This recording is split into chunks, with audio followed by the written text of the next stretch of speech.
పవన్ కళ్యాణ్ విజయాన్ని సెలబ్రేట్ చేసుకోవడానికి అందులో మామూలు విజయం కాదు, 100% విన్ అన్నటువంటిది. దానికి కుమారుడు అకీరా రావటం, అకీరా తండ్రిని అభినందిస్తుంటే తండ్రి తన వెంటన చంద్రబాబు గారి దగ్గరికి వెళ్తూ తీసుకువెళ్ళటం, చాలా సంస్కారయుతంగా పెరిగాడనడానికి సాక్ష్యం. పాదాభివందనం చేసి చంద్రబాబు గారికి దగ్గర ఆశీస్సులు తీసుకోవడం అన్నటువంటిది.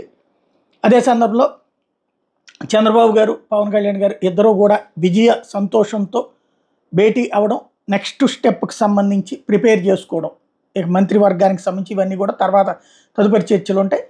గెలవగానే తన కుమారుడిని తీసుకెళ్ళి చంద్రబాబు గారి ఆశీస్సులు ఇవ్వడం, అలాగే కుమారుడు వచ్చి పవన్ కళ్యాణ్ గారితో అభినందించడం, ఇది ఒక రకంగా అటు భార్య కూడా దగ్గరుండి అందరికీ ధన్యవాదాలు చెప్పడం, ఇదంతా కూడా ఓ రకంగా ఫ్యామిలీ అట్మాస్ఫియర్ అన్నటువంటిది స్పష్టంగా కనిపించింది. చాలా సంతోషం అనిపించింది కార్యకర్తలకు, అభిమానులకి.